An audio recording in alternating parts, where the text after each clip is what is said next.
नमस्कार मित्रों, मेरा नाम शुभम बेहुरिया। मैं जबलपुर मध्य प्रदेश में रहता हूँ। दोस्तों, आज मैं आपको सिफली इल्म के बारे में बताऊंगा। मटकी उड़ने वाला सिफली इल्म, ये वो सिफली इल्म है जो बहुत समय पहले किया जाता था। आज से 50 साल पहले इस सिफली इल्म काले जादू को किया जाता था। इसके द्वारा लोग अपने अंदर की बदले की भावना मिटाने के लिए करते थे। जब आदमी के पास, इंसान के पास खोने के लिए कुछ नहीं रहता था, कि जब दुश्मन ने उसे पूरा बर्बाद कर दिया, तब तांत्रिक इस प्रयोग को रोगी के लिए करते थे।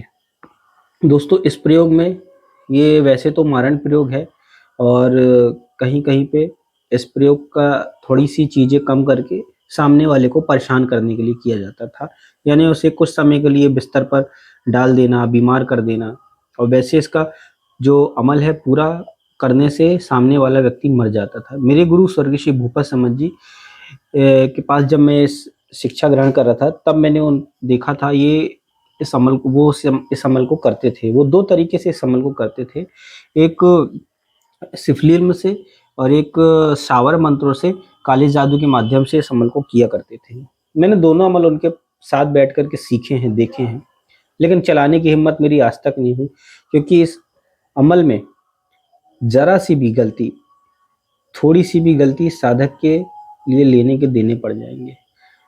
क्योंकि मैंने देखा, मेरे गुरु जब इस अमल को करते थे, तब उनसे जो एक बार गलती हुई थी, तो तुरंत उनको लकवा पकड़ लिया रहा उनके आधे शरीर पर। हालांकि वो तंत्र के बहुत अच्छे जानकार थे, तो उन्होंने 4 दिन के अंदर अपने आप को ठीक कर लिया था। दोस्तों, इस अमल में लगने वाली जो चीज़ें हैं, वो आज के समय में बहुत दुर्लभ हो गई है, इतनी आसानी से मिलती नहीं है। तो मैं आपको इस प्रयोग के बारे में बताता हूँ। इस प्रयोग को अमावस्या के दिन से शुरू किया जाता था और इसमें 3 अलग अलग काले रंग की मटकी लगती हैं। और इस अमल को एकांत में, खंडर में या जंगल में बैठ के किया जाता है। जगह नहीं बदलती है। अगर आप एक जगह पकड़ लिए, कोई खंडर, जंगल या शमशान भूमि, जो जहाँ पे कोई आता जाता ना हो, जहाँ बहुत ही मुश्किल से कोई चिता भी जलती हो, ऐसा शमशान अगर पकड़ लिए, तो आप फिर उस जगह को बदल नहीं सकते हैं। दोस्तों, 3 आपको मटकी लेना है। तीनों को आपको सीक्वेंस में नहीं रखना है, लाइन पे नहीं लगा कर रखना है, आपको त्रिकोण बनाकर रखना है। एक इधर, एक इधर, एक इधर, इस तरह से आपको 3 मटकी रखना है। तीनों में गुलाब के फूल, अतर छिड़कना है और 3 उद डालने पड़ते हैं। तीनों में अलग अलग उद डाले जाते हैं। जो उद इनमें डाले जाते हैं, वो आज के समय में मिलते ही नहीं है। मैंने बहुत कोशिश की इस ऊद को प्राप्त करने की, लेकिन मिले नहीं। मेरे गुरुदेव की पहचान बहुत थी, बहुत सारे अघोरियों से और नागा लोगों से, तो वो कहाँ से ऊद लाते थे मुझे भी नहीं पता, लेकिन ये ऊद आज के समय में बिल्कुल नहीं मिलते। मैं उस ऊद के नाम आपको बता देता हूँ। वैसे भी आप अगर ऊद प्राप्त भी कर लेंगे, तो इस अमल को नहीं कर पाएंगे, क्योंकि इस अमल को करने के लिए बहुत बड़े बंदिश की जरूरत होती है। और इस अमल को करने की जो बंदिश है, उसका मंत्र ही एक अलग है। ये मंत्र और इसका पूरा विधि विधान मुझे मेरे गुरुजी ने समझाया, मुझे दिया भी, लेकिन मैं नहीं किया आज तक। मुझे हिम्मत ही नहीं करने की। अगर जरा सी भी गलती हुई, कुछ भी हो सकता है। दोस्तों, फिर उसमें जो ऊद डाले जाते हैं, एक में जिन ऊद डाला जाता है, एक में नागिन ऊद डाला जाता है और एक में काला भूत ऊद डाला जाता है। ये 3 ऊद डाले जाते हैं। तीनों भस्म को डालना जाता है। 40 दिन का ये अमल रहता है। 40वें दिन जब शक्तियां जागृत हो जाती हैं मटके के अंदर, तो मटका साधक के सर के ऊपर चारों ओर घूमने लगता है, वो चक्कर मारने लगता है और उन मटकों से आवाज आती है, बोल हमें क्यों जगाया, बोलो हमें क्यों जगाया। तो हमें उस समय अपना काम बोलना होता है कि फला व्यक्ति इस जगह पे रहता है, इसके पास जाओ और इसे मार के आओ। इस तरह से बोला जाता है, जिसे मूठ भी कहते हैं, मूठ मारना, हंडी चलाना। तो दोस्तों, इस तरह से हंडी चलाई जाती थी और हंडी जाकर के जिसके भी नाम से जाती थी, उसके सीधे सर पे गिर जाती थी। हंडी दिखती नहीं थी, हंडी सिर्फ प्रयोगकर्ता को, यानी तांत्रिक को दिखती थी। जिसके ऊपर भेजा गया उसको हंडी दिखती नहीं थी। धाड़ धाड़ उसके सर पे 3 बार होते हैं, वो व्यक्ति वहीं पे खत्म हो जाता है। इसका मंत्र भी है, वो मंत्र मुझे याद है। इसका मंत्र जो है फारसी है, फारसी भाषा में है, सिफली इल्म में। और हिंदी में जो शावर मंत्र है उसका मंत्र और विधि विधान थोड़ा सा अलग है, लेकिन समान यही लगते हैं। मैं मंत्र आपको बता देता हूँ।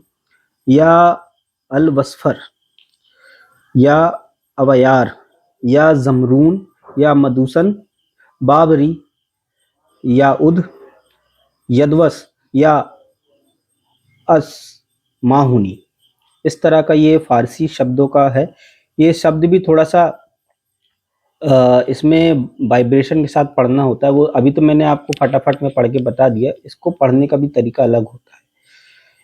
थोड़ी सी भी गलती होगी, मंत्र उल्टा काम करेगा, सामने वाले को दिक्कत होने की जगह हमें दिक्कत होने लगेगी।